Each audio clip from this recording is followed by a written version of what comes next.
Welcome you world affairs मैं हूं प्रशांत Dhawan. Now मैंने आप सबको बताया था कि 15 दिसंबर ये वो डेट है। 15 से 16 दिसंबर भारत कुछ बड़ा टेस्ट कर सकता है, भारत कुछ बड़ा प्लान कर रहा है और हुआ भी यहाँ पर यही। अग्नि 5 का एक मॉन्यूमेंटल टेस्ट किया है भारत ने अपनी मैक्सिमम रेंज के साथ। देखो अग्नि 5 का टेस्ट इससे पहले हम कर चुके हैं, मगर उसकी मैक्सिमम ऑपरेशनल कैपेसिटी में, मतलब आप कह लीजिए अग्नि 5 की ट्रू फोर्स, ट्रू रेंज पहली बार भारत ने दिखाई है। 5400 से लेकर 5500 किलोमीटर के आसपास इसने ट्रैवल किया है।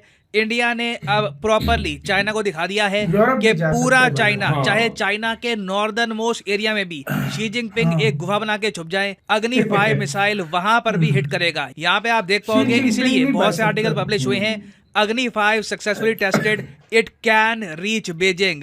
और बिल्कुल इससे पहले इंडिया ने जब भी अग्नि 5 मिसाइल का टेस्ट किया है, हमने आप कह लो फुल रेंज इसकी टेस्ट करी नहीं है, मगर इस बार नई टेक्नोलॉजी के साथ MIRV के साथ भी हमने ऐसा टेस्ट किया है कि इंडिया के जो पड़ोसी कंट्रीज हैं उनको भी ये टेस्ट आसमान में दिखा। यहाँ पर आप देख पाओगे, ये म्यांमार देश का एक न्यूज आउटलेट है, इसने ट्वीट करी है। म्यांमार वैसे आप अगर नोटिस करोगे यहाँ पे आपको मिलेगा, तो म्यांमार का जो ये रीजन है ना, बिल्कुल बे ऑफ बंगाल के पास में, इसको कहते हैं ये लोग रखाइन स्टेट। ये काफी हद तक न्यूज में भी थी 2019 के आसपास रोहिंग्या क्राइसिस की वजह से। तो यहाँ पर जो लोग रहते हैं ना, उन्होंने आसमान में देखा इस तरीके से एक प्रोजेक्टाइल बहुत तेजी से आसमान में जा रहा था। कई लोगों को लगा कि कोई स्पेसशिप है, कुछ आधुनिक टाइप का मिलिट्री हार्डवेयर है, क्योंकि जो इमेजेस सामने आई है आप इमेजिन करके देखिए। म्यांमार के कई लोग डर गए थे कि आसमान में एक्चुअली है क्या ये, जबकि ये था अग्नि 5 मिसाइल। और इंडिया ने यहाँ पे आप देख पाओगे ओडिशा से ये मिसाइल लॉन्च किया और सीधा बे ऑफ बंगाल को पार करके ना, जो ऑस्ट्रेलिया के नॉर्दर्न वाटर्स हैं उसके पास जाकर हिट किया है टारगेट को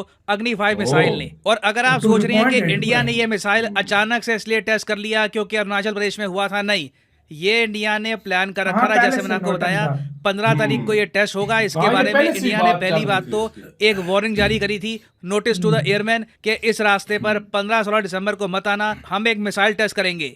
और अगर आप सोच रहे हैं कि क्या चाइना और पाकिस्तान इस मिसाइल के बारे में कंप्लेन करेंगे, देखिए पाकिस्तान थोड़ा बहुत हो सकता है कि कंप्लेन करे, मगर चाइना, मैं आपको बता दूं, चाइना फिर से बहुत रोएगा कि इंडिया ने एक बहुत ही ज्यादा हाई रेंज का मिसाइल टेस्ट किया है। आप देखोगे चाइना की तरफ से एक ऑफिशियल प्रोटेस्ट आएगा। मगर आपका क्वेश्चन ये होगा कि हमने अग्नि 5 में इस बार नई टेक्नोलॉजी कौन सी टेस्ट करी है। समझाता हूं आपको। पहले ना एक बहुत ही बेसिक बात जान लो, कभी अग्नि 5 का ब्रिटानिका में या फिर विकिपीडिया पे या फिर किसी और एनसाइक्लोपीडिया में उसका पेज स्टडी करोगे ना, तो वहां पे आप देखोगे कि अग्नि 5 की जो मैक्सिमम स्पीड है ना, ये लिखी होगी मार्क 24। अब आप यहाँ पर कहोगे वेट, इतना तो हाइपरसोनिक मिसाइल का भी नहीं होता। मार्क 24 रियली, आई मीन इतनी स्पीड अग्नि 5 रीच कर सकता है? जी हाँ, एक्चुअली आप नोटिस करोगे यहाँ पर ये भी लिखा है टर्मिनल फेज। समझाता हूँ। अग्नि 5 एक बैलिस्टिक मिसाइल है, मतलब कि पहले ये एक बहुत ही बड़ी हाइट को छूता है और उसके बाद धरती की तरफ फुल स्पीड से वापस आता है। तो आप कह लो पहले तो होता है इसका बूस्ट फेज, उसमें ये जाता है ऊपर, फिर होता है मिड कोर्स फेज, वहां पर ये अपनी जो ट्रेजेक्ट्री है थोड़ी सी चेंज भी करता है, फिर ये वापस री एंट्री करता है अर्थ की तरफ, और उसके बाद थोड़ा सा ग्लाइड करने के बाद इसका स्टार्ट हो जाता है टर्मिनल फेज। ये फाइनल फेज होता है एक बैलिस्टिक मिसाइल का। अग्नि 5 मिसाइल जब इस फेज में पहुंचता है ना, तब उस वक्त धरती की ग्रेविटी भी उसको खींच रही होती है, और जो वो मोमेंटम ऑलरेडी गेन कर चुका था वो भी उसको फुल फोर्स से आगे धकेल रहा होता है। मोरोवर इस स्टेज में आके अग्नि 5 का ज्यादातर जो हिस्सा है, जो इसके बूस्टर है पीछे के, ये अट चुके होते हैं।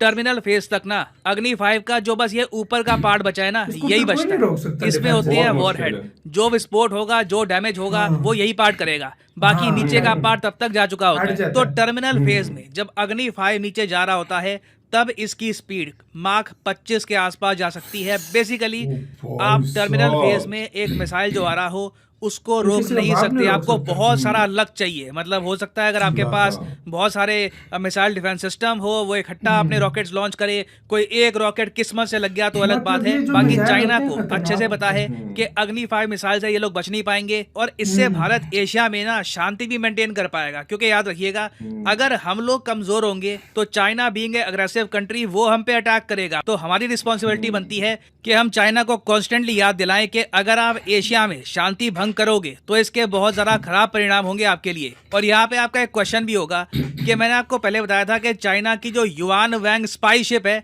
ये इंडियन ओशन में आ चुकी है। ये नजर रखेगी इंडिया के मिसाइल टेस्ट पर। अब देखो इंडिया ने ना जब बिल्कुल आप कह लो फियरलेस होकर ये कह दिया कि 15 दिसंबर को हम टेस्ट करेंगे ये मिसाइल, और हमने ये टेस्ट एक ऐसे दिन में रखा है जब चाइना की सैटेलाइट्स भी प्रॉपरली एक पोजीशन पे होती नहीं है, तो चाइना ने भी ना यहाँ पर युआन वैंग 5 वापस बुला ली सिर्फ एक दिन पहले। जी हाँ, एक दिन पहले इन्होंने युआन वैंग शिप वापस बुला ली है चाइना की तरफ। और अगर आप सोच रहे हैं अच्छा इस बार इंडिया ने अग्नि 5 की बस एक्सटेंडेड रेंज दिखाई है, तो इसका आंसर है नहीं।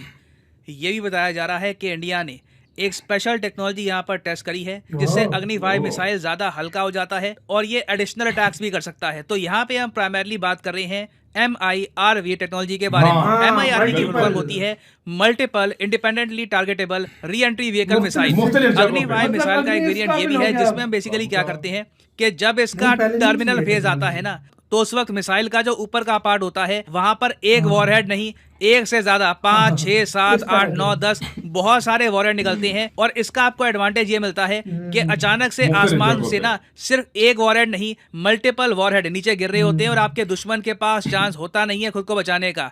एक वॉरहेड आ रहा होगा ना, और वो भी 25 मार्क की स्पीड के आसपास, तो आपकी किस्मत है, ऊपर वाले ने आपको साथ दिया तो शायद आप उस वॉरहेड को रोक दोगे। मगर जब मल्टीपल वॉरहेड आ रहे हो, वो भी 20-25 मार्क की स्पीड में, you will not be able to defend yourself. ये आप कह लो 100% सक्सेस रेट वाली टेक्नोलॉजी है।